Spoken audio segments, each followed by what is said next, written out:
Sekarang, kenapa mereka berani? Kenapa mereka tidak takut dengan situasi yang itu? Artinya, Menunjukkan ada jaminan ya, demokrasi ya. itu. Oh. Bahkan di tengah demo pun ada reshuffle. Ya, ya, Nah, ya. artinya suara masyarakat masih didengar Iya, gitu. iya. Indonesia gelap, masih ada titik terang. Iya, Buktinya iya, dicopot. iya. Jadi dalam pemerintahan ini terjadi sebuah hal baru dalam hal berkomunikasi antara rakyat dan pemimpinnya. Iya, ini adalah hal baru, Ya, komunikasi. Rakyat turun ke Menyuarakan, jalan, yes. rakyat menyuarakan, pemerintah menampung dan langsung mengeksekusinya. Dan ini adalah sebuah hal baru, sebuah budaya, menunjukkan budaya baru yang demokrasi. memang dipunyai oleh orang yang berani. Iya, iya, iya. Dan ini yang mau ditunjukkan oleh Pak Prabowo. Dan ini yang baik. Hanya disharmoninya adalah ketidakharmonisan itu terjadi kepada para pembantunya saja. Itu masalahnya. Yang mereka tidak bisa untuk berkomunikasi yang baik untuk masyarakatnya. Jadi perlu di retreat lagi. Wah, itu luar biasa perlu itu. Termasuk ya itu tadi. Noel, Bahlul, Bahlil. Nah, ini harus di retreat ulang mereka. Mereka harus dibicarakan. Termasuk juga Menteri Budiari. Bagaimana ia malah sowan ke Pak Jokowi, dan itu harus benar-benar Pak Prabowo menjelaskan kegaduhan-kegaduhan ini jangan sampai terjadi.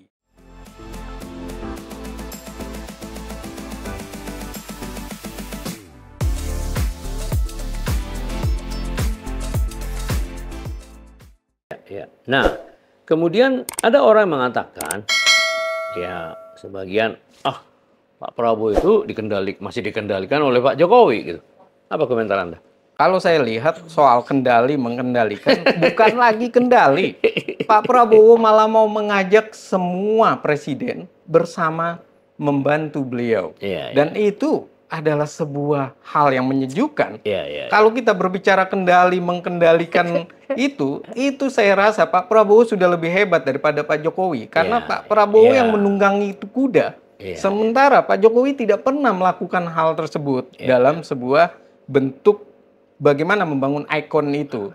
Nah, artinya Pak Prabowo tentu bisa mengendalikan Pak Jokowi, tapi etika Pak Prabowo itu tinggi, ada politiknya tinggi.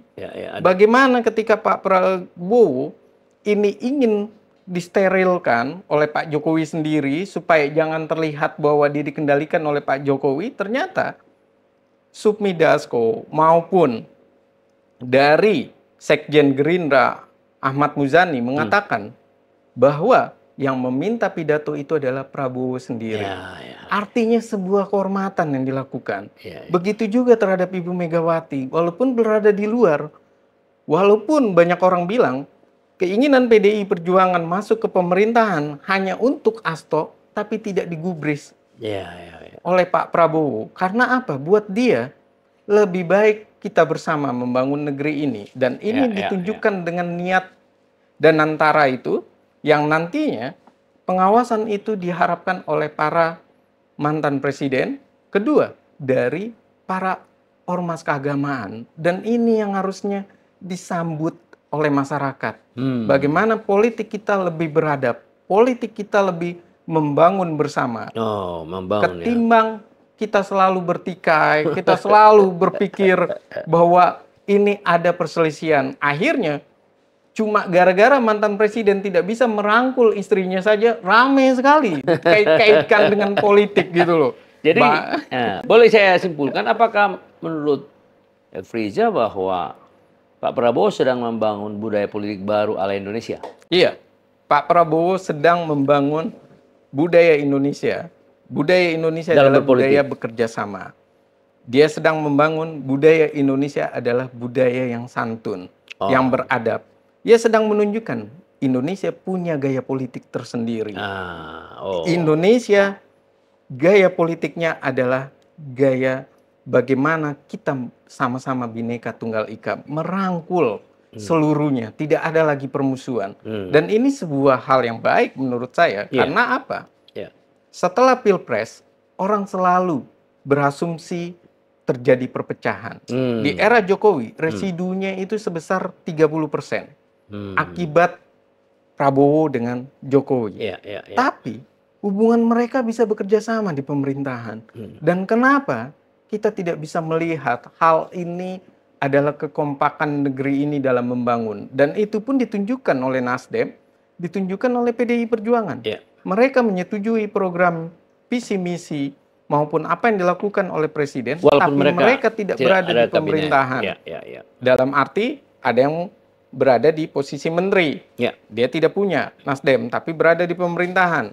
Sementara dari PDI Perjuangan dia punya posisi menteri, Jaksa Agung kan, tapi dia tidak ada di pemerintahan. Dan ini adalah sebuah bentuk bagaimana menghargai dari Indonesia ini. Bahkan Pak Prabowo pun merangkul seluruh kepala daerah. Bagaimana ia mau bekerja sama, mau untuk bersama-sama membangun negeri ini. Artinya Indonesia secara negara kesatuan itu memang sudah sesuai. Pusat mengawasi daerah dan pusat bekerja sama dengan daerah. Dan ini yang harusnya kita pikirkan. Dia menunjukkan kesantunan, tidak lagi melihat warna politik, tidak lagi melihat kalian bekas apa, tapi semuanya dirangkul. Bahkan yang paling unik adalah ia merangkul Raffi Ahmad, kemudian merangkul Deddy Corbuzier, begitu banyak, semuanya buat Pak Prabowo adalah bagian dari masyarakat yang perlu, kalau memang baik, perlu diangkat, perlu dilibatkan. Dan ini adalah sebuah keadaban baru bagi kita. Budaya baru politik Indonesia ya? Iya. Dan Anda yakin itu berhasil? Saya rasa bukan sekedar yakin, buktinya nyata memang ada. Hanya memang nantinya anasir-anasir buruk, ataupun sentimen negatif, ataupun hal-hal buruk, aura buruk itu pasti ada di pemerintahan.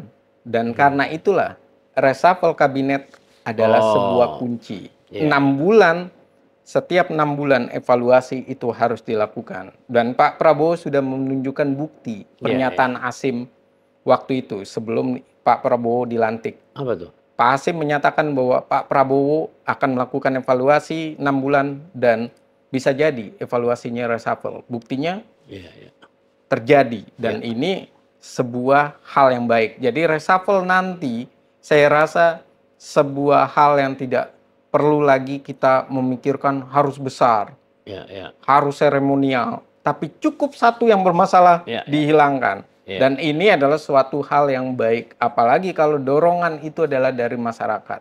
Dorongan itu adalah kegagalan dia berkinerja, atau portofolionya menjadi lebih buruk, ataupun dia terlalu banyak membuat gaduh, disingkirkan atau direshuffle, saya rasa itu baik. Jadi efisiensi, terus evaluasi, dan berikutnya juga langkah nyata melakukan reshuffle adalah contoh bagaimana seorang pemimpin yang berani, tegas, dan ini ditunjukkan oleh Prabowo. Oke. Bagaimana pandangan Anda terhadap demo yang baru 100 hari pemerintahan, langsung ada demo yang cukup masif di berbagai kota ya? Apa fenomena apa ini? Ya, kalau kita melihat demo ini memang menjadi sebuah anomali ya, satu sisi. Kepuasannya tinggi, 80,9%. Bahkan ada yang menyebut dari salah satu lembaga survei 81. Tapi kok di demo? Dan di demonya besar-besaran lagi, banyak tagar. Tapi diperlihatkan oleh Pak Prabowo, demo itu tidak terlalu perlu untuk diredam, ditanggapi. Dan ini adalah sebuah hal yang baik. Karena kalau kita ingat 98, orang mungkin nggak akan berani demo Pak Prabowo. Karena waktu lalu. Tapi sekarang, kenapa mereka berani? Kenapa mereka tidak takut dengan situasi yang itu? Artinya, ada jaminan demokrasi itu. Bahkan di tengah demo pun ada reshuffle. Nah, artinya suara masyarakat masih didengar. Indonesia gelap, masih ada titik terang. Ini dicopot. Jadi beda dengan pada waktu Pak Jokowi waktu menghadapi demo ya? Ya, beda antara Pak Jokowi dengan SBY kan. Kalau Pak SBY kan yang penting jangan menyerang dia, jangan bawa kebo lah. Gitu kan yang terjadi di eranya Pak SBY yang begitu hingar-bingar. Di eranya Pak Jokowi boleh, cuma tiba-tiba harus pulang tepat waktu. Kalau tidak maka disemprot dan segala macam lah. Itu yang terjadi. Kalau sekarang kan tidak. Mereka bermalam, mereka melakukan hal-hal yang seperti itu berlama-lama pun didiamkan, bahkan juga didengar. Dan kita juga harus tahu bahwa Presiden dan DPR ini sekarang ini bekerja sama. Beda dengan eranya Jokowi. DPR-nya kemana, presidennya kemana. Partainya kemana, presidennya kemana. Dan ini adalah suatu hal yang tidak sinkron. Kalau sekarang sinkron semuanya. Bahkan sampai dikatakan menterinya ini lebih kalah dengan DPR, pimpinan DPR. Pimpinan DPR itu Pak Sumi Dasko sampai dianggap sebagai bagian dari pemerintahan. Dan ini artinya begitu kompaknya bekerja sama. Dan ini adalah sebuah hal yang saya rasa inilah kunci bagaimana Indonesia itu maju dengan bersama-sama.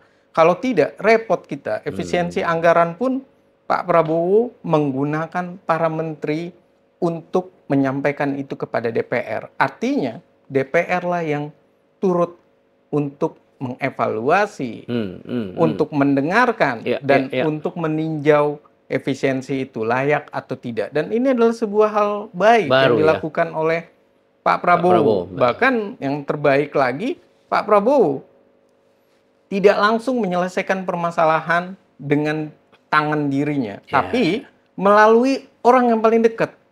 Dalam tanda kutip, seperti ibu negara, seskapnya sekaligus, ajudannya sekaligus, Mayor Teddy. Tapi bisa meredam isu semua. Nah ini artinya, kombinasi ini semuanya dicoba, dijalankan oleh Prabowo. Begitu juga ada lapor Mas Wapres. Dan ini artinya pemerintahan ini mau benar-benar bekerja. Cuma kegaduhan-kegaduhan inilah yang perlu ditatar. Kalau perlu, harus diundang lagi itu para menteri untuk diingatkan kembali bagaimana berbicara, berkomunikasi. Karena membuat kebijakan itu agenda setting, formulasi, kemudian ada implementasi dan evaluasi ini harus dikuasai oleh mereka.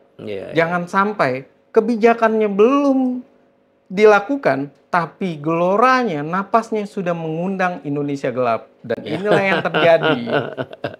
Jadi kalau tagar Indonesia gelap itu, menurut pandangan Anda sebagai peneliti, apakah itu ekspresi murni dari masyarakat atau memang ada semacam semacam pesan yang mau diberikan kepada pemerintah tentang hal tertentu? Ini memang murni dari kekecewaan masyarakat. Tapi sisi yang lain ada pesannya. Pesannya apa? 9 hal yang terkait dengan pernyataan BEM itu saya rasa juga perlu dicerna, dipikirkan oleh Pak Prabowo. Termasuk evaluasi MBG, evaluasi efisiensi anggaran, maupun termasuk dengan bagaimana sikapnya Pak Prabowo untuk kembali menyatukan kekompakan terhadap para presiden di Republik ini. Dan saya rasa ini adalah sebuah hal yang baik. Dan Pak Prabowo itu saya melihat memang dia mengkomunikasikan semua hal tersebut, membicarakan hal tersebut. Jadi kalau soal ditunggangi atau tidak ditunggangi, saya rasa mahasiswa itu juga sudah hebat. Mereka tahu bahwa perjuangan mereka adalah buat masyarakat dan buat pemerintah lebih baik. Jadi mereka tidak dalam posisi yang ingin menciptakan kegaduhan dan yang ingin menciptakan sebuah chaos di negeri ini. Kerisauan. Itu pesan itu penting. Iya. Yang ada adalah mereka menyuarakan apa yang mereka rasakan, yang terjadi, keresahan masyarakat. Dan itu yang sampai akhirnya di kabinet, sampai kepada di reshuffle-nya Mendikti Saintek. Dan ini adalah sebuah nyata bahwa demokrasi di Indonesia terus bertumbuh. Demokrasi di Indonesia terus disuarakan. Bahkan yang paling menarik adalah ketika terjadi PHK terhadap karyawan RRI maupun TVRI yang langsung diselesaikan, dikembalikan. Dan ini begitu teduh gitu loh. Bahwa masyarakat menyampaikan, jangan sampai ngasih makan ke anaknya, bapak dan ibunya malah tidak bisa memberikan makan kepada anaknya. Dan itu adalah sebuah bentuk ekspresi diri yang dirangkul oleh Pak Prabowo. Dan ini adalah sebuah contoh bahwa pemimpin itu mengerti akan sebuah keresahan masyarakat. Jadi dengan kata lain, menurut Anda, Jadi dalam pemerintahan ini terjadi sebuah hal baru dalam hal berkomunikasi antara rakyat dan pemimpinnya. Iya, ini adalah hal baru, Ya, komunikasi. Rakyat turun ke Menyuarakan, jalan, yes. rakyat menyuarakan, pemerintah menampung dan langsung mengeksekusinya. Dan ini adalah sebuah hal Iya, iya, baru, sebuah budaya. menunjukkan budaya baru yang Demokrasi. memang dipunyai oleh orang yang berani. Iya, iya, iya. Dan iya, ini yang iya, mau iya. ditunjukkan oleh Pak Prabowo. Iya, Dan iya. ini yang baik. Hanya disharmoninya adalah ketidakharmonisan itu terjadi kepada Kabinet. para pembantunya saja. Iya, itu masalahnya. Yang mereka tidak bisa untuk berkomunikasi yang baik untuk masyarakatnya. Jadi perlu di retreat lagi. Wah, itu luar biasa perlu itu. Termasuk ya itu tadi. Iya, iya. Noel, Bahlul, Iya, iya. Bahlil. Bahlil, iya, iya. Nah, ini harus di retreat ulang mereka. Mereka harus dibicarakan.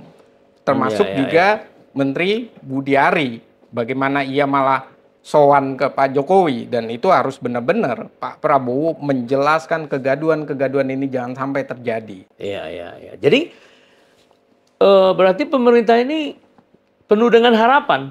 Kalau Anda bilang tadi sedang membangun budaya politik baru ala Indonesia. Iya. Dan yang demo kemarin merasa juga apa ya, bangga karena apa? Apa pesannya itu diterima gitu. Nah, itu benar. Itu luar biasa. Saya juga Agak beda dengan Pak Jokowi dulu kan kelihatan sekali dia tidak akan melakukan reshuffle di tengah demonstrasi. ya. Pak Jokowi tidak akan melakukan itu. Dan Nah, kalau ada kesan represif menggunakan kekuatan militer dan polisi lebih keras daripada seperti sekarang ya. Iya, kalau sekarang saya rasa itu dia. Iya. Pak Prabowo meredam itu karena dia tahu bahwa ini cuma sekedar ekspresi dan harus direspon oleh pemerintah dan kemudian pemerintah merespon itu dengan baik dan begitu juga Menteri yang direshuffle juga melakukan sebuah respon dengan baik bahwa dia mengundurkan diri dan ini adalah sebuah contoh budaya baru yang sedang dibangun. Hanya persoalannya kita melihat budaya baru ini, apakah kita bisa menerima atau kita pengen Indonesia itu selalu terlihat adu seperti yang di barat gitu ya. Terlihat saling adu otot. Nah, hal-hal seperti itulah yang saya rasa perlu diredam, perlu diganti dengan bagaimana membangun negeri ini, mensejahterakan masyarakat. Dan sekali lagi, efisiensi anggaran ini semestinya juga terhadap para dosen itu bisa merasakannya. Kalau tidak, kami para dosen masih kurus aja malah. Dan ini adalah pesan penting. Kalau tidak, karena ada suatu tagar bahwa tunjangan kinerja para dosen yang sudah dibuat dalam aturan belum dibayar. Nah, itulah yang terjadi. Itu pemerintahan yang lama, eranya Pak Nadiem, dan sangat sulit kan. Itu tidak bisa serta-merta langsung keluar kan. Itu harus ada pengajuan baru dan segala macam kan. Nah, itu tidak terjadi, tidak ada pengajuan dan bukan dibekukan, memang tidak ada. Nah, hal-hal seperti inilah yang memang harus dikomunikasikan kepada masyarakat. Makanya kalau yang terbaik adalah satu hal, tagar bahwa Indonesia butuh dosen. Dosen juga butuh sejahtera. Nah, itu saya rasa harus mulai digelorakan karena pendidikan membangun infrastruktur juga akan sia-sia kalau tidak dibangun SDM yang baik. Kalau tidak diberikan gizi dalam arti gizi perut maupun gizi otak. Dan ini adalah sebuah hal yang penting bagi negeri ini. Kalau tidak kita para dosen akan terus demo. Kalau para dosen demo, kampus kosong. Kampus kosong. Gimana caranya masyarakat mendapatkan sumber sumber asupan ilmu dan sementara mereka sudah bayar mahal. Dan ini adalah sebuah fenomena-fenomena yang perlu juga diangkat, perlu juga komunikasikan dan mulai ada reaksi yang baik oleh Ibu Menteri. Jangan sampai urusan ini cuman sampai ke mahasiswanya saja, tapi dosennya tidak sejahtera. Kasihan kalau dosen-dosen ini kurus-kurus kan. Iyalah, benar. Iya, benar lah. Karena niat mulia seorang guru yang tanpa jasa mau memberikan ilmu kan, itu nggak ada lawannya itu Pak. Akhirnya jasanya pun juga terlihat tidak seimbang dengan proporsinya. Saya setuju. Nah, yang terakhir nih ya, ada yang menarik dalam sikap Pak Prabowo menanggapi positif pada acara MA kemarin, dia memberi hormat dan dia memberi terima kasih, dan ini belum pernah terjadi dalam masa sana kan. Iya. Ada kesan bahwa dia ingin mendorong semangat untuk para hakim supaya jangan ragu-ragu. Kurang lebih gimana menurut Anda? Ya, kalau saya lihat ada beberapa fenomena yang menunjukkan bahwa Pak Prabowo itu ingin menunjukkan kebersamaan. Contoh misalnya, bagaimana ia langsung ke Kementerian Keuangan untuk bukan hanya menelpon atau menanyakan, tapi datang mempelajari APBN. Itu satu yang tidak pernah muncul. Iya, sebelumnya ya. Iya. Yang kedua, sidak saat lagi rapat Kemendagri atau Tito Karnavian lagi rapat kan, tiba-tiba ada sidak. Nah, ini suatu bentuk yang luar biasa. Yang ketiga, bentuk penghormatan terhadap MA tadi. Itu dia. Dan itu luar biasa. Bahkan yang luar biasanya lagi, ini adalah akan membangkitkan semangat kekompakan bekerja. Mereka juga akan membangkitkan semangat kekhawatiran juga nantinya. Kalau tidak kompak, tidak becus bekerja di reshuffle, sisi yang lain disidak berantakan kan memalukan. Dan ini adalah sebuah fenomena-fenomena baru yang ditunjukkan oleh Pak Prabowo Presiden untuk merangkul ya. Nah, ini adalah fenomena bahwa presiden itu bukan sekedar belusukan ke masyarakat, tapi dia juga harus belusukan kepada para pembantunya, kementerian dan lembaga. Dan belusukan ini menjadi poin penting. Karena apa? Berbagi peran. Sementara untuk ke masyarakat misalnya dilakukan oleh Gibran lebih banyak ke sekolah-sekolah MBG, sementara kepada lembaga-lembaganya, kepada pembantunya dilakukan oleh presiden langsung. Dan ini bisa jadi adalah sebuah fenomena baru. Bahkan kalau perlu, Pak Presiden ini belusukan ini ke kementerian-kementerian dan lembaga negara lainnya. Supaya bisa dilihat. Kalau tidak beres, kemudian dirampingkan. Kalau tidak beres, dibubarkan. Atau digabung. Dan ini perlu. Dan jadi seorang presiden itu bukan lagi menunggu momen kapan diundang pidato, tapi dia menunjukkan memang dia berkinerja baik, bekerja untuk rakyatnya. Dan ini saya rasa poin penting, keadaban, kebaruan politik, dan sebuah seksi dalam hal publisitas di media. Dan ini nanti akan sulit ditiru oleh lembaga, oleh presiden-presiden lain gitu.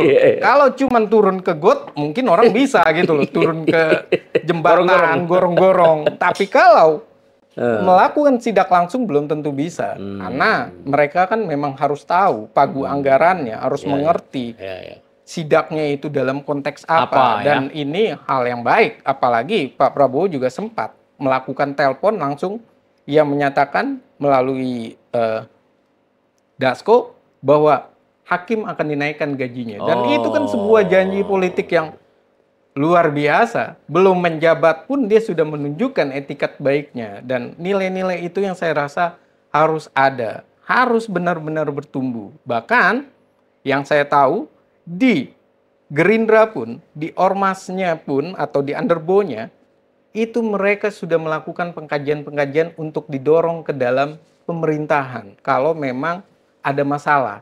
Hanya saja persoalannya, satu yang belum. Akunnya Gerindra kenapa selalu kabur? Kalau seandainya presiden lagi bermasalah, lagi dikritik, dijawab. Nah ini semestinya yang sudah harus mulai terbuka. Terbuka ya? Jangan seperti Gerindra, sikap presiden ya? Iya. Dan sisi yang lain, Gerindra pun juga harus tidak perlu terlalu banyak seremonial, melakukan kegiatan sampai 3 hari di Banten misalnya, kegiatan 3 hari melakukan ulang tahun, itu tidak penting, seremonial. Artinya Gerindra ini juga harus sejalan dengan napasnya Prabowo. Nah ini adalah catatan penting, jangan hanya ketika Prabowo bagus, dia pengen mendapatkan sambutan, tapi Prabowo buruk, dia tidak mau melakukan hal tersebut untuk introspeksi atau menjelaskan kepada masyarakat apa yang terjadi ya. Nah, ini sebuah kesalahan. Semestinya partai itu bekerja sama, bukan juga menjadi mitra kritis atau kabur saat ada masalah.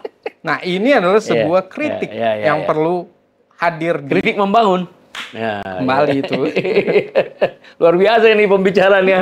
Ya, ini udah. Nah, jadi kalau melihat kebaruan politik, terus gaya baru politik Indonesia yang tidak perlu harus bentrokan, berarti Pak Prabowo akan terus menjalankan ini sepanjang ya dia melihat peluang untuk melakukan perbaikan. Iya, saya rasa bukan hanya menjalankan, Ya. tapi inovasi barunya pasti akan hadir. Oh, misalnya, Inovasi barunya misalnya yaitu tadi reshuffle. ya, di Cuma tengah satu menteri ya, di tengah demo. ya, merespon kan? ya. Nah, itu adalah sebuah hal yang positif. Ya. Yang kedua, Oh. yaitu tadi dia melakukan sidak kan. Ya, sidak. Kemudian dia komunikasi langsung dengan pimpinan DPR, langsung menyetujui kenaikan Oh. atas demonstrasinya hakim. Ya. Kemudian dia juga menindaklanjuti karyawan. Nah, ini artinya Ya. memang pemerintah ini harus respon. Dan pemerintah inilah kalau dalam teori politik dia harus melakukan feedback. Dia mengerti umpan baliknya. Dan dia mencerna itu dengan bijak. Nah, ini yang harus selalu digunakan oleh Pak Prabowo. Gebrakan-gebrakan baru harus dijalankan. Jangan lagi Pak Prabowo misalnya turun ke masyarakat melakukan gebrakan-gebrakan seperti Pak Jokowi, tidak perlu. Atau seperti Mensos dulu yang tiba-tiba ada lobang di jalan, tiba-tiba diuruk sama dia. Itu tidak perlu itu. Karena itu malah mendiskreditkan seorang presiden.